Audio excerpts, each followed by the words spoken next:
Este es el taller número 8 que corresponde al laboratorio de SPSS.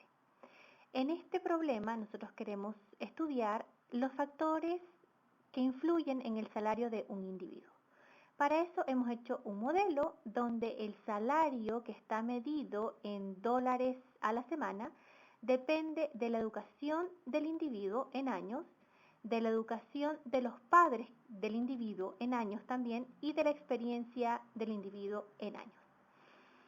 Este modelo tiene una condición particular porque permite que la educación del individuo que afecta el salario también dependa de la educación de los padres. Por lo tanto, el efecto que tiene la educación ya no es más lineal, sino que depende de dónde evaluemos la educación de los padres de cada individuo. Vamos a resolver entonces cada una de estas preguntas en forma teórica y también utilizando el software SPSS. La primera pregunta nos dice cuál es el rendimiento de un año más de educación manteniendo la experiencia constante. ¿Qué signo espera que tenga y por qué? Eso lo podemos resolver simplemente derivando el salario con respecto a la educación.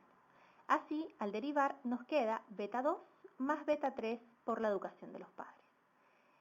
Es decir, la educación tiene un efecto no lineal porque depende de la educación de los padres. Ahora, ¿qué signo esperamos que tenga? Bueno, uno podría pensar de que a mayor educación tengo mejores oportunidades para obtener mejores empleos y por lo tanto mejores salarios. Entonces beta 2 esperaríamos que sea positivo. En cuanto a beta 3, no hay tanta seguridad, pero podríamos apostar de que a mayor educación de los padres, estos también influyen en que yo también tenga una mejor educación, un background cultural mayor y por lo tanto también pueda acceder a un mejor trabajo y por lo tanto un mejor salario. El punto B nos dice que estimemos el modelo e interpretemos los resultados. Para eso vamos a hacer uso del SPSS, que lo tenemos acá, y de la base salario que está en la página del curso. Aquí tenemos nuestras variables de interés, que es el salario medido en horas a la semana y también en dinero. Tenemos las horas trabajadas, algunas otras variables, los años de educación, los años de experiencia, la edad del individuo, si está casado o no, y otras variables DAMI que vamos a ver más adelante.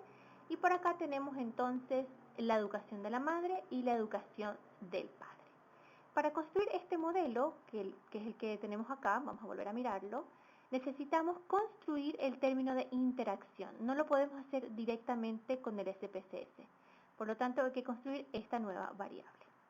Para eso entonces me voy a transformar, calcular variable, y aquí vamos a darle un nombre, por ejemplo, educación de los padres, que es simplemente la suma de la educación de la madre más la educación del padre. Recuerden que entonces nosotros tenemos que pegar para que se nos abra una ventana de sintaxis y entonces podamos correrlo y no nos olvidemos de lo que hemos realizado. Para este tutorial yo simplemente voy a correr sin pegarlo en la sintaxis porque ustedes pueden mirar muchas veces este video y entonces no van a tener problema en recordar los comandos.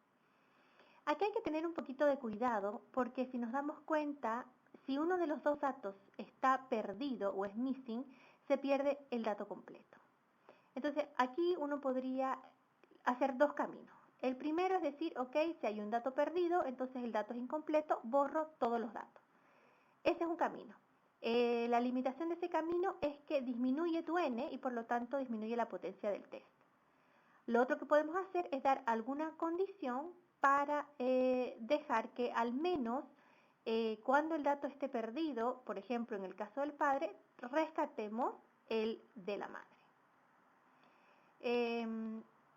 Para hacer eso, lo que nosotros tendríamos que hacer es filtrar los datos perdidos y entonces después asignarles un valor para la suma tanto ya sea de los perdidos de la educación de la madre o de la educación del padre.